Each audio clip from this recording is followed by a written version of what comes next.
You're listening to Level Up Weekly on Radio Harbor Country.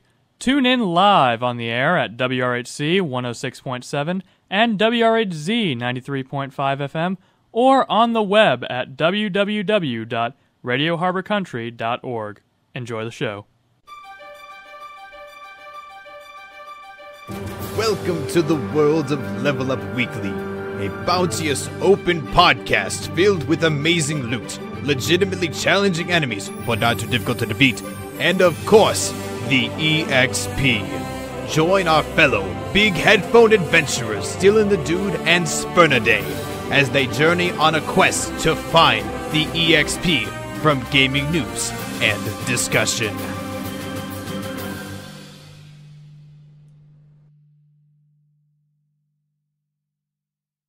Hello everybody, welcome to Level Up Weekly, your weekly EXP for gaming news, and it's another beautiful Thursday night.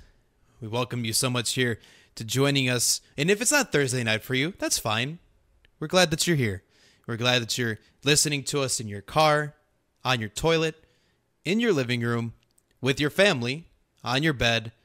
Those last two statements sound weird. You have your entire family on your bed. You hit most of the places I would listen to podcasts at. I don't know if you would necessarily listen to it on your bed with your family, though. Like, is that your family bonding session? You listen to Level Up Weekly while you just hang out and chill on your bed? Like, imagine like that family sitcom where everyone's just like sitting on the edge of the bed and just being like, now, Jimmy, we understand that you've been through a rough time today. You got a bad grade in biology, so therefore, we're going to listen to Level Up Weekly tonight to make you cheer up. Oh my gosh, that's the best thing ever. Everywhere you look, everywhere there's a bond. I'm scared of somebody who needs you. We are not sponsored in any part by Full House or Fuller House or Fullest House whenever that comes out. Fullest House, yes, that's the next show. That one's going to be when the babies will grow up. So therefore, they can just keep it going. So when the next ones just grow up, they'll just have them star. And then the next ones after that, they'll do like Fullester House. Is that going to be when John Stamos and all of them are like 80 years old? Yeah, exactly. Why not? I mean, back in my day. I mean, John Stamos will probably still look the same, knowing him. He probably will. He hasn't changed in the last 20 years, let me tell you. Stamos literally looks like the other, like as if he just got out of that show today. I don't understand how that man does not age. It really throws me off. It's so weird seeing him on, he's the grandpa on Grandfathered, which has him being the dad to Drake and Josh's Josh.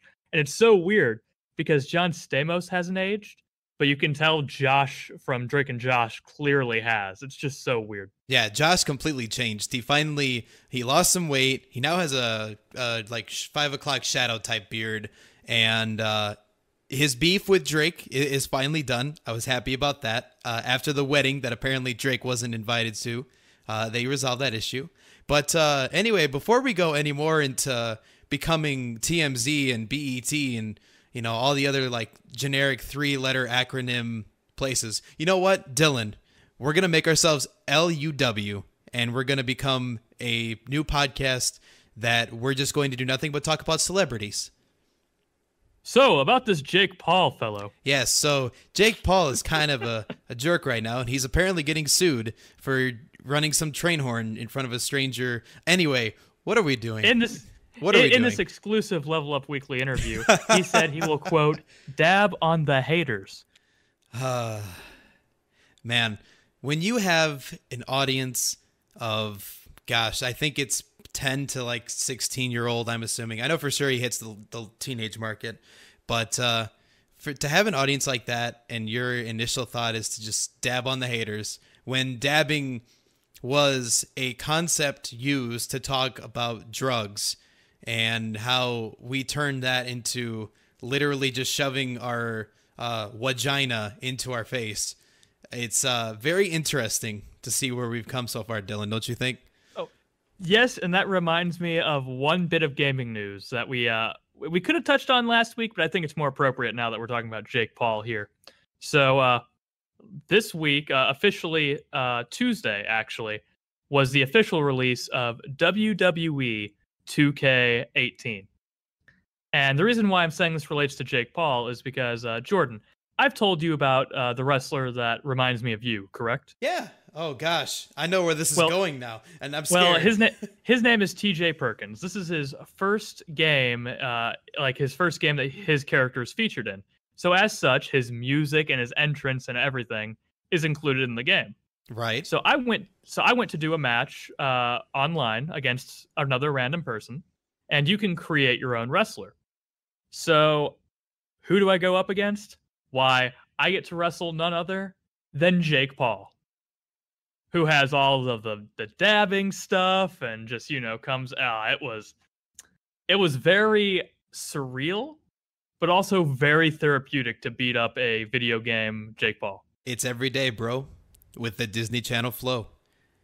5 mil He on doesn't even have YouTube that anymore. in 6 months. Didn't he, Never done didn't he before. get, Pass didn't he, all the get fired from competition, that? and PewDiePie is next. I'd like to just say, I'm really sad that I know the first, 3 lines of lyrics to that song, because Didn't he get fired from Disney Channel, or didn't he leave quit. or do?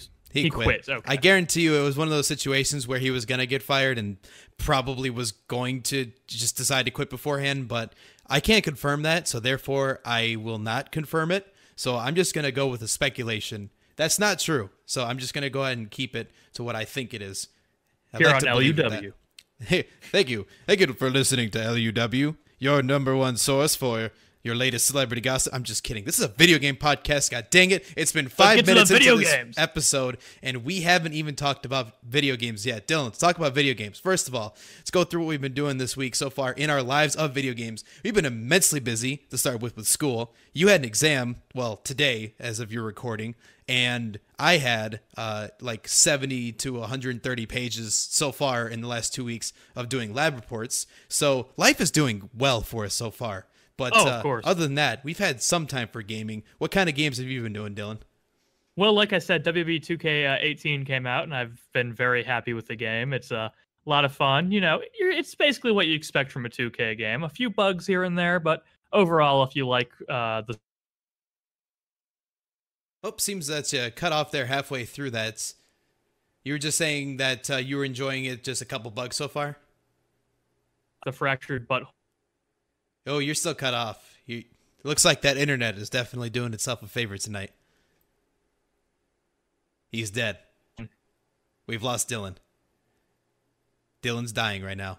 Well, anyway, while we wait for Dylan to return, and maybe we'll see if he can return back, I can tell you what I've been doing. And I've been doing Cuphead. And I've been doing a game that has been out now for a couple months and kind of surprised me. Tom Clancy's Ghost Recon Wildlands. I started playing that recently and was kind of surprised because I wasn't expecting it to be as good as it was. A lot of people, when it came out, said that was the improved version of The Division. And of course, this came with a different storyline concept to it. And one thing I always have to respect Tom Clancy games for is that they always try to portray a good, I'll use the term thick description to describe it, storyline in which that they try to do their homework. They try to really make sure that they convey a good action story and really kind of portray you or your class as heroes and really make sure that you're there to take care of the job that you want to take care of. So was Ghost Recon Wildlands actually? It was, okay. So of course, all Tom Clancy games are based on some of his books. Yep. So the Ghost Recon Dark Waters book is what this game is based on. Oh, that's based on Dark Waters. Oh, I didn't even put 2 and 2 together. I want to first of all point out that I haven't read a lot of Tom Clancy books, but Blackwater I do know a little bit about. So that's why I was like, wait a minute, that's based off of that? I've only read one Tom Clancy book proper in my life, which was Without Remorse, which I believe had elements that would be incorporated into one of the old Ghost Recon games. I don't remember which one. But his book, he's a unique author, and I think his works do work really well as video games. So that's why I'm really excited to try out the Ghost Recon Wildlands, seeing how the story works out, kind of like how I was pleased by how the Division story was structured and worked out. I'm very satisfied so far. I mean, I've seen a couple things, a couple minor bugs here and there, but just to just to kind of give it a little bit of praise before I do that, I really love that this game versus what it was in The Division is that you really have an expanse world that you can travel to. And you feel like you're more involved with the environment. You can really kind of travel wherever you want to go. I mean, for example, I'll go to a side mission, right? And I have the freedom of liberty to either take a plane, a helicopter, a car. I could run there. I could take the car through the road, or I could just start off-roading if I wanted to. But it's very difficult because the terrain that they chose was actually based in Bolivia. Now, I don't know geographically if that's actually considered the correct location. However, and what I mean is that, you know, is that correct in what the city that you're in represents? So I wonder if that's similar to that. But anyway, you have your own freedom of really just going where you want to go and see what you want to see and do what you want to do. And of course, you can improve your character based on what type of side missions that you travel, or you could just be straightforward and just be like, I just want to get to the next side mission, pick up intel, next side mission. Okay, let's do a main mission and keep following it from there. And when you create an open world game that you have the option of making your character stronger, and that's an optional thing, I think that's a really cool concept to me. That's what I got to give them a lot of respect to. Now, the way that it's been described to me, it kind of makes me think of Mercenaries 2. Yeah. A lot, which really excites me because I really love Mercenary 2 back in the day. So I'm really excited to give this one a try, and we both have it, so yeah, we'll probably be playing it together. What other games have you been playing lately? Have you tried out Cuphead at all? Yes. I got through a couple levels so far. I've learned, Dylan, that I'm a pretty decent platformer. And I can understand why, because, you know, growing up, and you'll see this, you know, hinting to something that we may be talking about next week. You know, I played a lot of Super Mario growing up when I was a kid. So therefore, I was playing a lot of platforming games. I mean, that was a big thing. I remember playing on the PSP, surprisingly, a lot of the old Sonic games, or just Sonic games that were kind of released that didn't really seem to be like AAA titles. But, you know, I don't really know if you know much about them or not. And I'll be honest, I don't remember the titles very well because the story never stuck to me. It was just rather that you were just going fast on a platformer. But stuff like that's always been kind of my forte. The first two levels that I did, the first one, I remember watching Tim the Tatman play and having an absolute struggle. And if I'd like to compare that, he probably died 20 to 25 times. I died 12-ish, something like that, and was able to survive. But I'll do a better playthrough of it. In fact, I really would love to do it on the Level Up Weekly Twitch channel. And we're talking about potentially doing some stuff with that too. So make sure to check us out there, twitch.tv/Level Up Weekly, so that we can get you all that juicy good news. I think Cuphead is a great thing in gaming today. Not only for the fact that it has a really unique art style, which is something, you know, this is an art style that not many games. It's the vintage cartoon style, man. That's really the cool thing that I like about it, is that it's a style that really isn't shown today. And that's a tough thing to do, because in this day and age where video games are pretty much the norm of someone's life, it's really difficult to create a video game in which that you have this different style to a platformer that people aren't used to. I mean, when you look at Cuphead, it's supposed to be a really light family-friendly game. But when you get into it, that stuff can get intense. Like, there are points where you need to remember that, you know, in half a second, there's going to be a spike ball that's going to come at you from your boss. And if you can't react to that, you lose health, and you can't regenerate that health. So it gives you this sense of, what's the word I'm looking for, Dylan? Urgency, maybe. Urgency is a good way to put that. And that's what I kind of like about it, is that it's a really fun looking game, and it can definitely be that, but it definitely has its difficult undermine to it, which is impressive to say the least. You know, I think it's kind of like think about it like this, as weird as it sounds. Think about it like this: Super Meat Boy, Ninja Gaiden, games like that. When you died, you blew up. You were just done for. In this game, you just turn into a friendly ghost and you just hear that classic 70s, 80s, 90s, depending on what year you want to really compare that to, mainly 70s and 80s, where you just like, I don't know if I can really do that whistle, but you get what I mean. I'd say more 30s personally. It's actually okay. Yeah. I agree with you. But the other thing I'm really happy about is that we don't get a lot of platformers nowadays, but the platformers nowadays that we get are kind of easy. I like how even as a platformer, Cuphead is difficult. It's not an easy platformer. It doesn't hold your hand that often. Or to add to your point, you know, there's either indie games that have been shown to be really, really easy and maybe just there for like a scenery sort of thing. I just saw a video and I don't remember the game title, but it's a really beautiful game, but it's really easy. It seems like, at least. But the art style was supposed to be really unique and creative. Not like this in any particular way. But anyway, there was another game that I saw that it's just designed to just torture you and make you upset that you're playing the game because it's monumentally difficult. And that's the thing that I'm not a fan of, is that I don't like games that challenge you to a point because the game is created badly. I like games that challenge you to a point that if you die, it's probably because of your fault, because you didn't react in a certain way or you didn't know this was going to happen. So now you know what's going to happen. That's what I like about Cuphead. It's not about bugs, glitches, and stupidity. It's just about the fact that you have a lot of stuff going on and you just need to react properly to it. Let your brain absorb what's going on.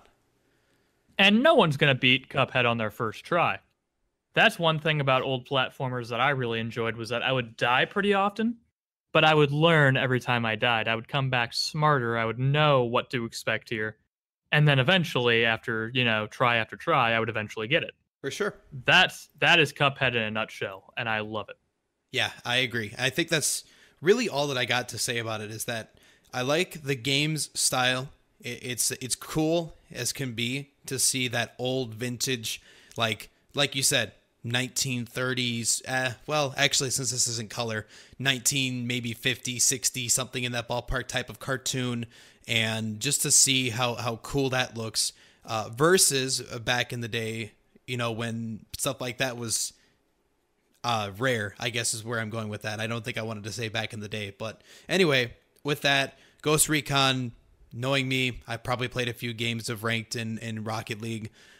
Which reminds me, the new update came out for Rocket League. That Halloween patch came out. New season's out. New season we talked about before, so I don't need to talk about that. But the Halloween stuff is going to be kind of cool so far from what I've seen. I really enjoyed it, rather. Because they implemented a new little style to it. And go ahead and ask your question first, Dylan. So did they change any of the arenas for the Halloween patch? I don't think so. No, they just mainly did a lot of... not really. I don't think. I'll be honest. I don't think I played enough to really specifically notice anything. Mainly, what they did is it's a lot of cosmetics, boosts, general goal explosions, styles like that. Speaking of Jake Paul, there's a dabbing ghost. That's the joke, at least. So that's what D Pants was talking about the other day. Okay. Yep. It. Yeah. Interesting. Yeah, don't worry about it. Anyway, aside from the thing that's cool is that it gives you rewards to use to get the items that you want from the Halloween crates, which is kind of cool. So for example, if I played a certain amount of games, I would get like a currency value back, and that currency I could use to redeem in a little shop that they set up, that you can get certain items that you want from there, which I thought was really, really cool. Oh, yeah, that is cool. So it's not buying Steam Market type currency. It's rather that you play 25 games and you get X amount of currency back. I haven't determined how much it is. I haven't played enough to really answer that. And you can also, of course, still get random drops. You can get them from crates. I mean, overall, like I said, I think it's cool that they implemented that design. I'm excited to see how that's going to go. Maybe that's going to set an example for the future to maybe incentivize people to play that game more. So my hope is that that's going to do something to help it out for sure. Yeah, that does sound pretty cool. And of course, another game that had a notable Halloween patch or update was Overwatch. Yep. It's still going strong, and I've really enjoyed playing Junkenstein's Revenge. Very fun game mode. I kind of wish we had more like that throughout the year. I haven't gotten many great loop drops myself from the loot crates in terms of legendary skins like the new ones. Same here. But but overall, I've still enjoyed the aesthetic changes to Eichenwald, Hollywood, Hanamura. They're just really cool. I really like changing the maps up just a little bit for the season, just to like add a Christmas aesthetic for Christmas time, or some pumpkins and jack o' lanterns around for Halloween. I think that's really cool when games do that. Yeah, I agree. And I think it's been cool to see what they've developed so far. And like we said before, I mean that's what we've known from Blizzard to do. Overwatch's team has never really shown that they don't care about it. I mean, my favorite one, you know, granted this was a while ago now because this was season 3 competitive at the time, was when they had the Christmas update. And when everything was in that nice little holiday cheery spirit, you had Lucio with his happy holidays look.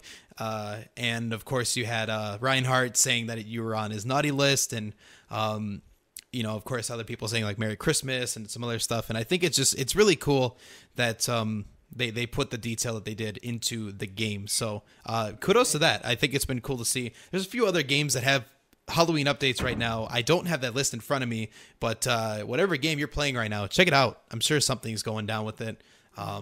Everyone's probably enjoying the spoopy spirit. Well, one of the coolest things is that what we talked about last week with the Mercy changes are actually live as of this recording. So as of this week, where now she doesn't automatically get her second res anymore. Like from after resing, it doesn't reset the cooldown timer. That was patched in this week. Yeah, that was the thing that we took like 5 minutes to just distinctly figure out what I wrote in my notes, which was right all along. And I decided to be like, no, I don't understand my notes. My own notes that I wrote down. Because now it's that you get 2 reses, like just flat out 2 reses. And that's kind of cool. Huh. It doesn't make you have an 8-second cooldown anymore. It's a full 30-second cooldown, but you get 2 res spots while you're ulting. Okay. So it solves a little bit of the problem with Mercy, with her being too strong, I personally believe. And it's patches like this that really do a good job of kind of changing the game up and keeping it well balanced. And that actually kind of leads into something else that we had here today on the program, isn't that right? Yeah, exactly.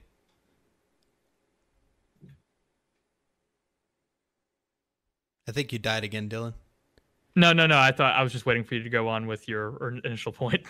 No, I'm sorry. I was actually reading together what one of our topics or one of our news topics coming up later on in the show was going to be, and it was one that kind of surprised me. Maybe you want to ask this question to me again, Dylan, because I accidentally read like half that sentence, and then all of a sudden I'm like, wait. All right, so let's and of course, patching is very much related to a topic that we have on tap for you today.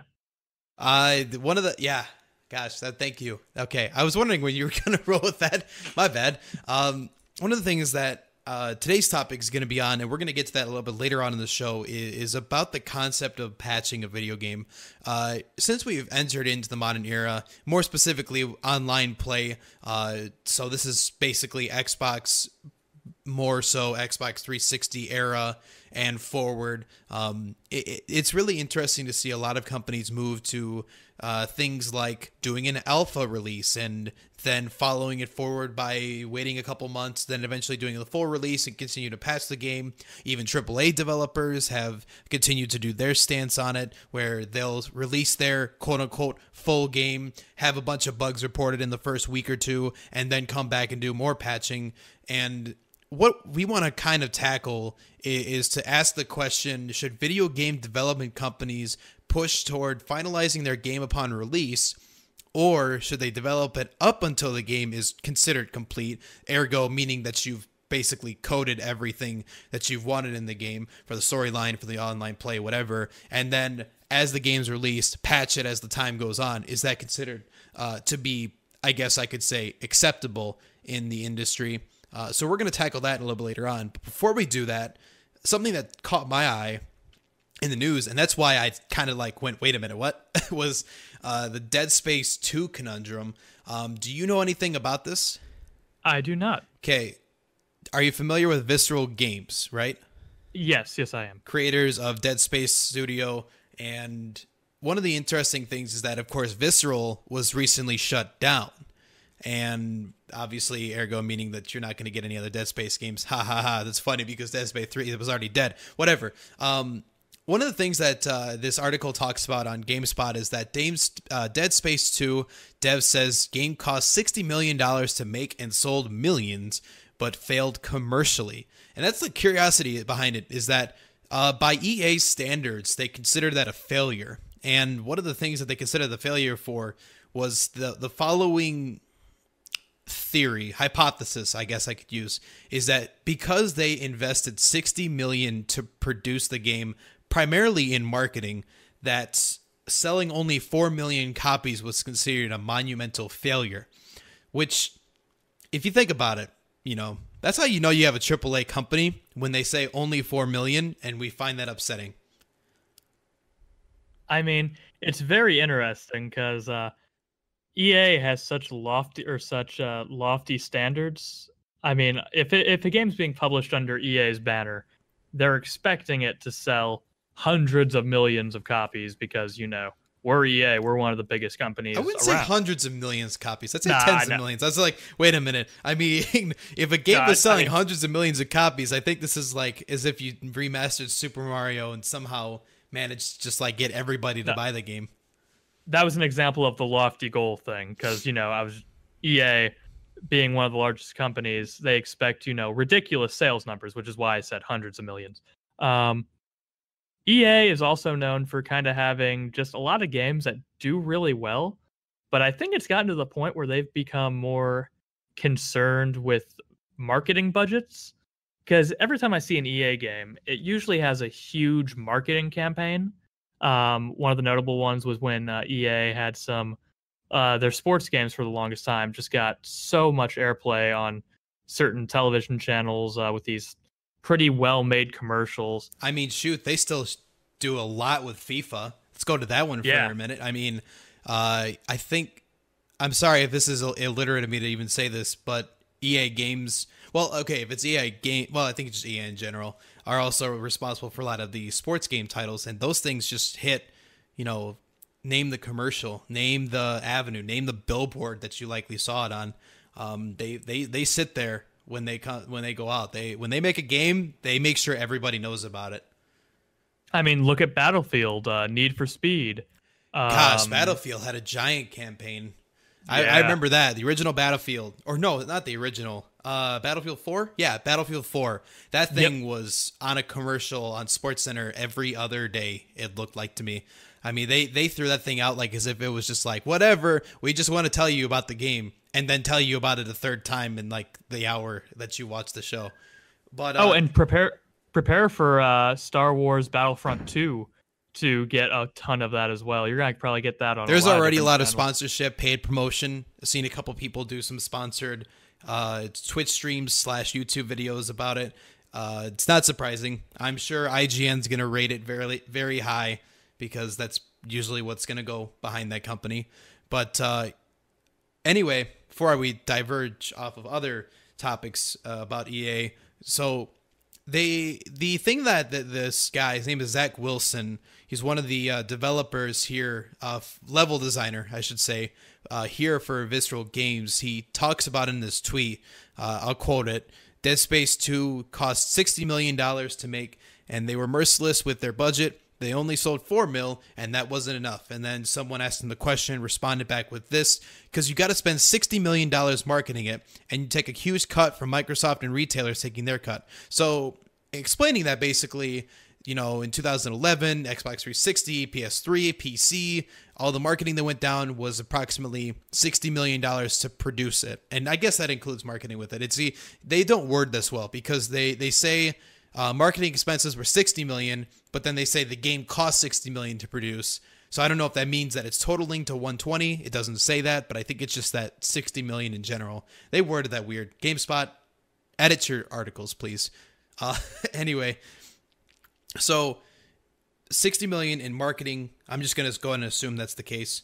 To only sell 4 million copies, and EA was clearly expecting to do far better than that, because if you think about it, I mean, who takes the cut out of a video game, right?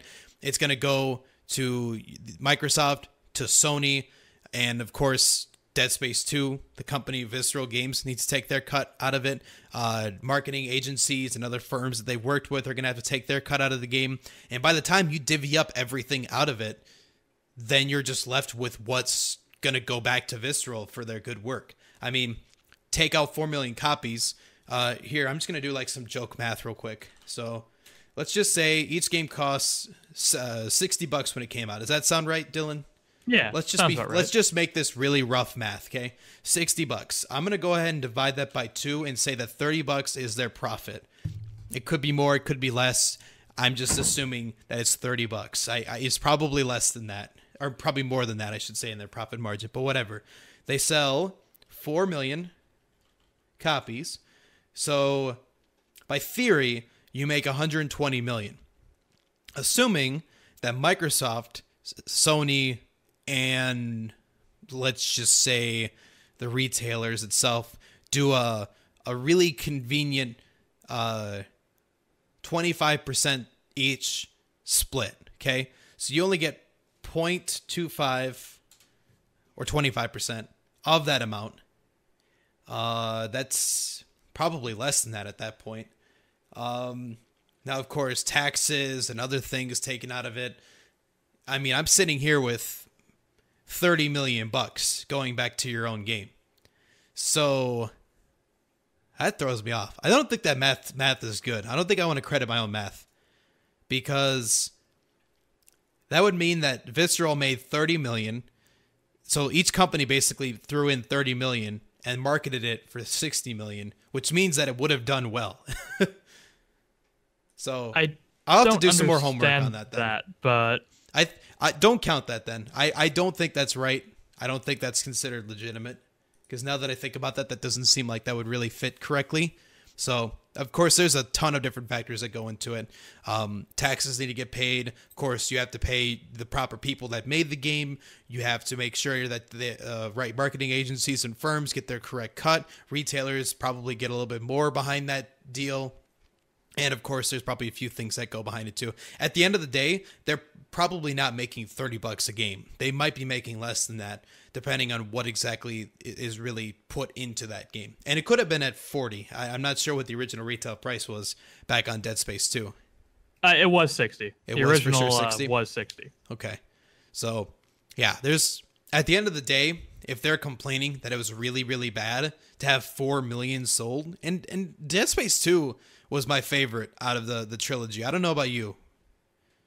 I think I was always partial to the first one, but that's because that's the one I played the most of the three. Dead Space 1 had the best horror feeling to it. That was the game that you genuinely felt terrified to be on that ship, because you didn't know when someone was going to be around the corner and you need to be ready to go. Dead Space 2 painted this picture.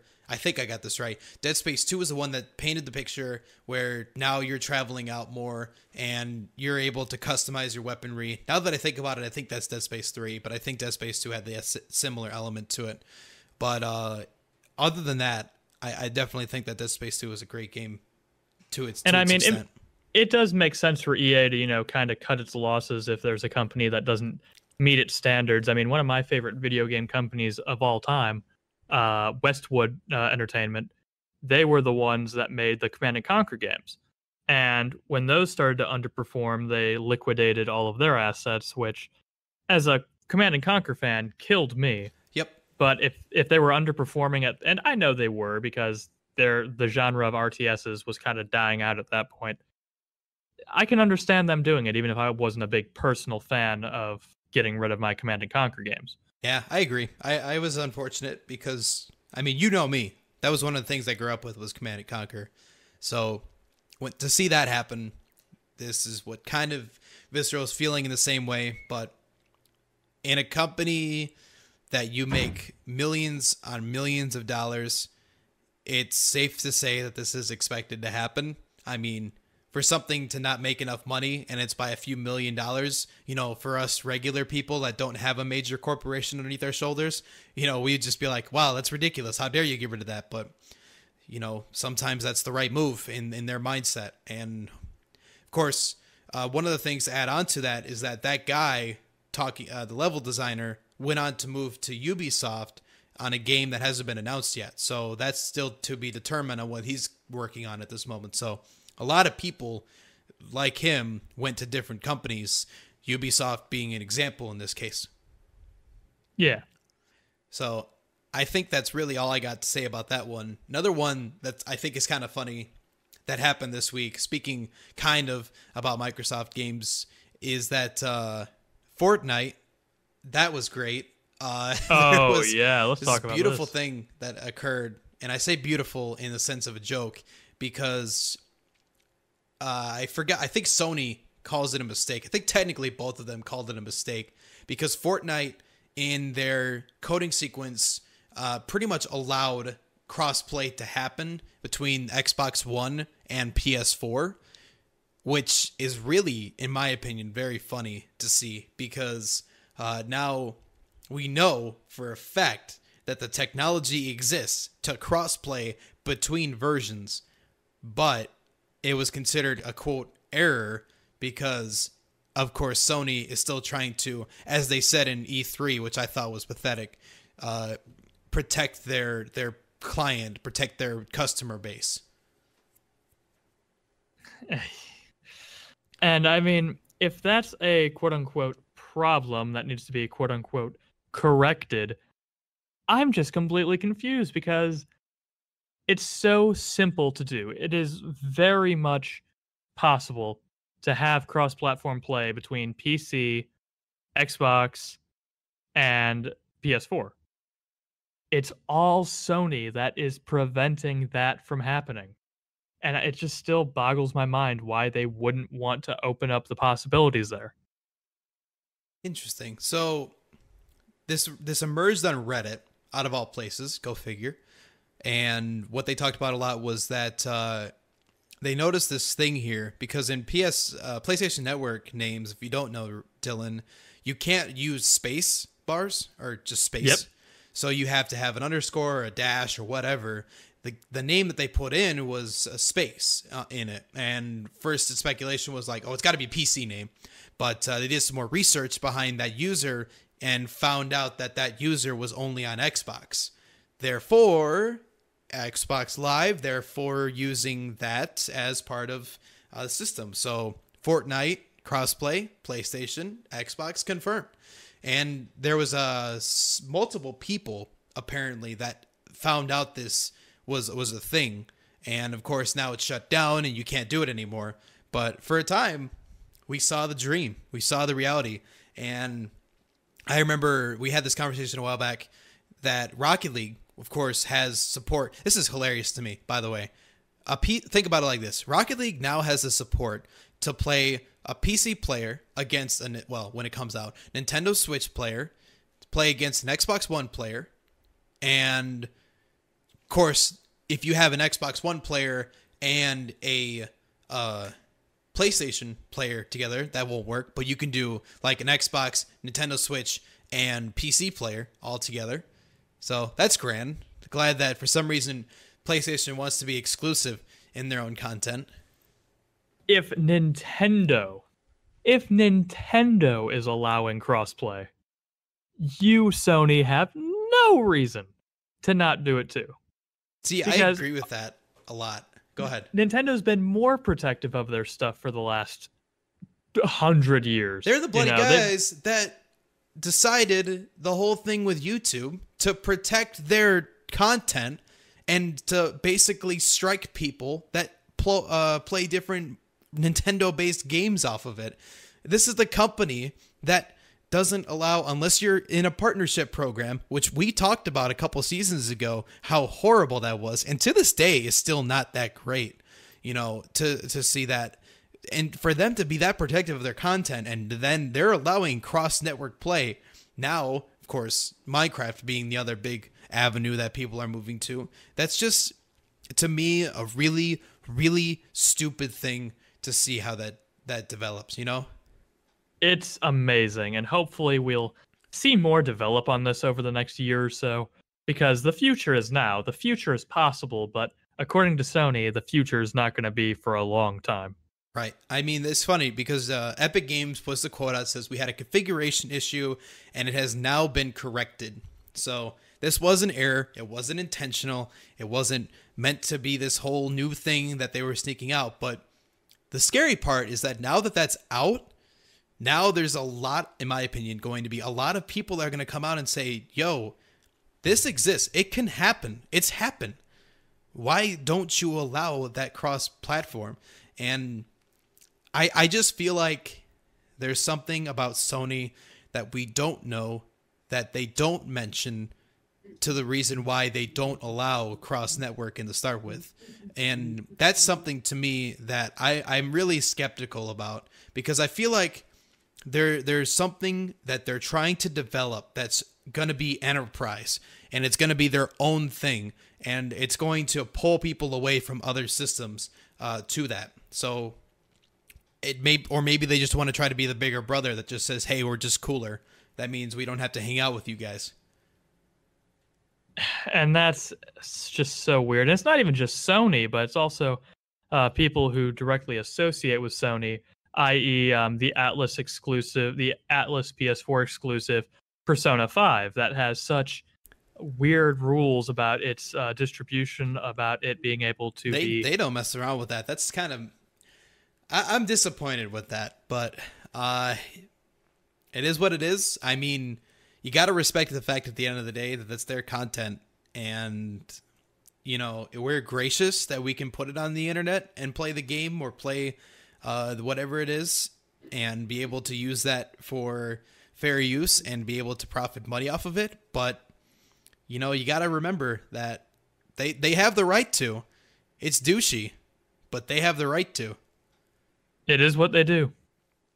Well, anyway, cross network does exist, which they patched into that sequence, which I guess will put us into the main thing. You know, now that we have last 20-ish minutes to talk about here, is the fact of the matter of patching a video game. Those of you that don't know, way back in the day, video games started approximately 1970, 1980. Of course, when the game came out, it was released via cartridge, and via that cartridge, that was pretty much the whole game. As the final test, final product, that if people liked it, they bought it. If people didn't like it, they didn't buy it. And of course, some people came out with reviews over time and they liked it or didn't like it. Of course, people still to this day review classic games for their style and for their what they did in the past. And then we get into games in the current time that allow for something over the network called patching. Patching is considered by definition when you take a particular instance, program in this case, and you discover a bug or you want to upgrade something or add something to it, you implement what's called a patch. And that patch is placed in order to, like I said before, it's either for like things like optimizing that program to do something better. It could be adding an extra feature or features in this sequence. It could be many different things that a patch could consist of. So the question that we have now is we've had this ability to do patching for a really, well, I say a long time because I'm in technology, for the last 20 or so years. We've now seen a lot of games, like I can make the obvious example, PlayerUnknown's Battlegrounds, where the game came out in alpha, monumentally successful, but it's still in alpha, so the game's not even fully done yet. Had they been in the previous times where they couldn't do their patchwork that they do on basically a monthly basis, would that game fully developed have exploded the same way that it did before?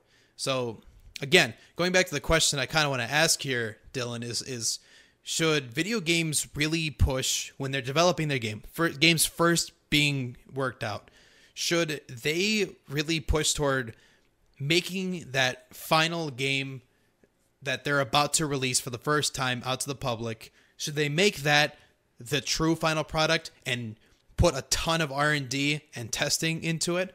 Or do you believe that really at this stage, that's okay? They can just make sure that the game's complete. It's like doing an essay without proofreading it, and then come back later as time goes on, someone points out an error, and then they fix it. I think it depends on two different things. There's two different things that gives the develop it until it's complete and then patch it as it goes on. There's two cases where I think that is entirely healthy for the game. And one is in the case of a competitive game, and I'll give Blizzard's Overwatch an example. Every time that a new patch comes out for Overwatch, it usually balances characters differently to actively change the meta or shift what is common in the game, to allow it to be rebalanced and to help enhance the longevity of the game. That is a time when I think it is perfectly fine to do that. I also think it's perfectly acceptable to do that if you're a small developer, a very small developer who can't really afford to do the testing the way that someone like Blizzard would be able to do. And this is where I think it's a weird thing with Bluehole and PlayerUnknown Battleground. They're not a major company. I don't know how they would be able to test this without putting it on alpha, like to do what they're doing now. So, what do you think about that? Do you believe that, in its sense, that if an indie developer had the ability to patch a game as they are able to, put it out in alpha, spark interest, and then release the final game, you believe that that's the better option? Whereas with AAA games, they really push to try to make the finished product toward the actual release of the game, the initial startup of the game. Exactly. And I feel like most single-player NBA games 2K, I hope that you're listening to this, and I hope that you acknowledge 2K Games, that this is exactly what you should be doing to NBA 2K17, because that was one of the big things that's going on recently. That was one thing that drove me nuts, is that game has thrown out like 5 or 6 different patches, but it's gotten to a point in some of those situations, and I don't know if you know much about this, but there's a few times where a patch comes out, and then they need to patch it literally again right afterward because of the fact that something happened and a bug came out that something else crashed it or something. I mean, I'm glad that playtesting was a great implementation in their system. And they should be able to afford that. They're a huge company. Yeah, but they should. Should is the emphasis. And of course, we said the same thing about Bluehole Entertainment, Bluehole Studios, I should say, that they are... Again, they've grown to be monumentally, large, and you'd think that they'd be able to resolve everything in a quick amount of time, but no, they're like, oh, give us time, we have to fix more things, but they're kind of in the same situation. Some pros we could look at is, if back in the day, if we had the ability to patch some of the things that we saw today, like, I want to use one example that I personally have. Mario 64, okay? We played that on stream. We beat the game. Yeah. It was fun. How many times did we have like these really weird glitching errors that came out though? Like how many times we were like, now granted, this is the 90s. I'm not bashing the 90s for that. But imagine if that team in that timeline was able to create the Mario game and be able to still update it for other users to fix certain bugs and sequences to make it more to make it easier for someone to be able to do something in that game, make a hitbox more legitimate or something in that variance. So to be able to do quick fixes like that, that's a big bonus. I saw in here you've got like Donkey Kong 64. Donkey Kong 64 is a great example. Donkey Kong Country, well, actually that one was pretty solid. Like Donkey Kong 64 could have been easily fixed with a lot of its wall glitch bugs and other things behind it. Well, Donkey Kong 64 had a very unique form of patching back in the 90s because are you familiar with the Rumble expansion pack for the Nintendo 64? Oh, yeah. Well, you actually required that to play Donkey Kong 64 because of a game-breaking bug that would happen if you didn't have the Rumble pack with it. The more you know. That's why whenever you bought Donkey Kong 64, it came with that Rumble pack. That's grand. That And is grand. that was like an early odd 90s form of patching because naturally you couldn't patch in the way we consider it today. Exactly. One thing that I find funny that you have in here as a positive is it gets rid of offensive content. So when you get into and this is just a joke, when you get into God of War and you get into that scene where Kratos basically finds all of the women that forgot their pants at J.C. Penney's, they decided to hang out So that's what with happened. Kratos and apparently have fireworks in the spa. It's a good way to put that. Keep it PG. That's probably the best way I've heard that explained. Cool. Glad we did that. Well, Some what came to cons my though. mind Go ahead. Sorry. was the hot coffee minigame in Grand Theft Auto San Andreas Hot because they coffee. I'm did not familiar. well there was a mini game in the game where you could have relations with a woman, and Okay. it was meant to be taken out, but by hacking you could get it. However, in all future releases of the game and online portions, they would release a patch that would get rid of that. Interesting. Naturally, a lot of people still have it because patching wasn't as prevalent back then as it was now. It's on YouTube. Just don't look it up. Yeah, don't look it up. It's very risque, very offensive.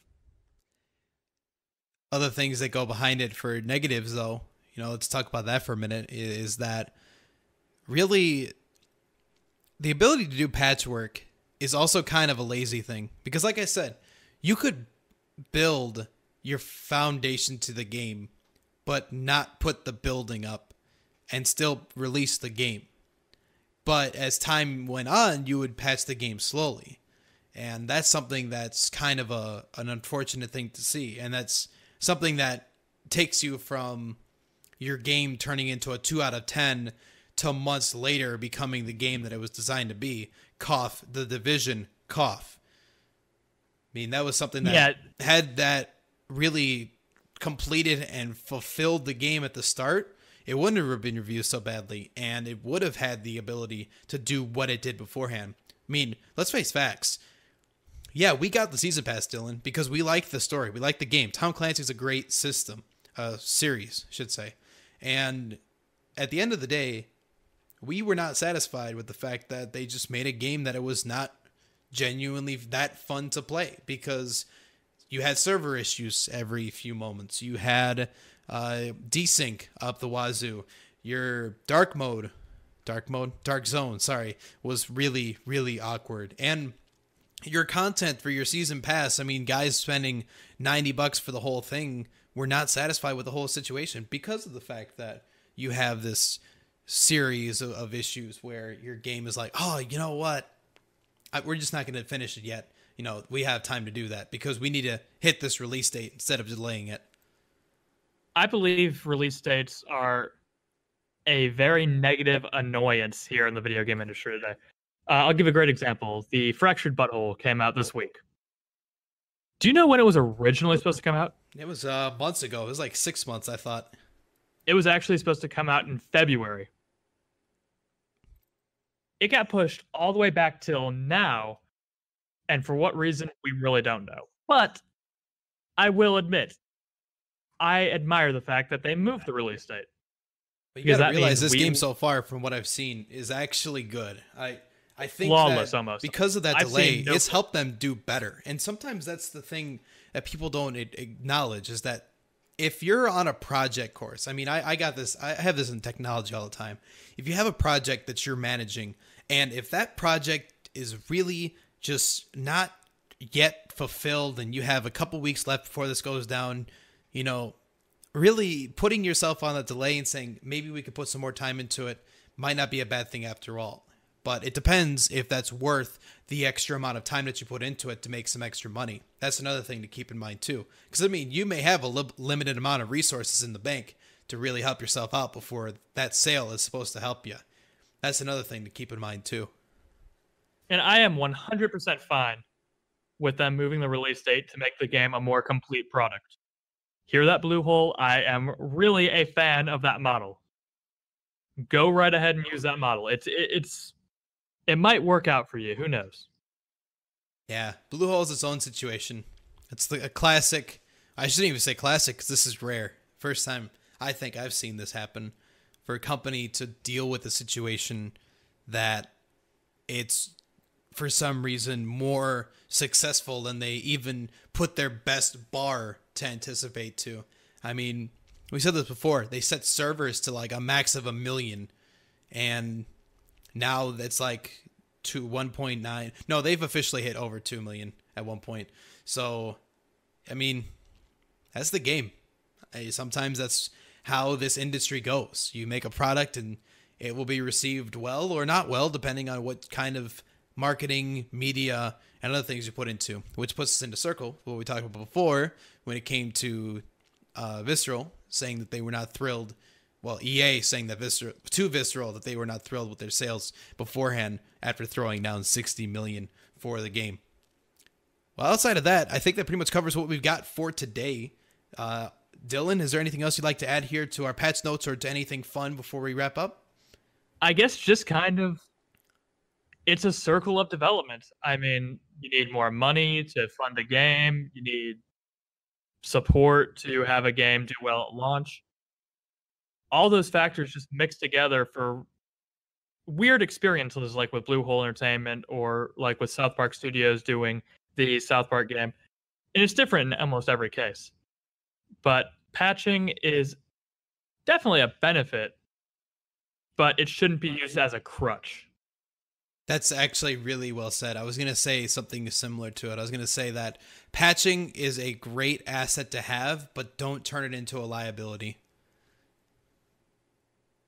And I think that's about the best we can say about that. All right, well, that's going to wrap us up here over at Level Up Weekly. Guys, make sure to check us out here over on Twitter at Level Up Weekly, Podbean. You know where to find that. You know where to find us here. Give us out to Patreon to make sure we can keep funding those things, such as our social media team, which is a bunch of highly trained monkeys / gorillas that know how to speak English, but I haven't told you about them yet until today. We keep them staffed because of your Patreon money. So please have us more, because I think Harold asked for a raise the other day, and I'm getting a little worried. So other than that, guys, thank you so much for tuning in today. We really appreciate you being over here on WRHC and WRHZ. We appreciate you guys being in here today. And other than that, join us next week for your Level Up experience.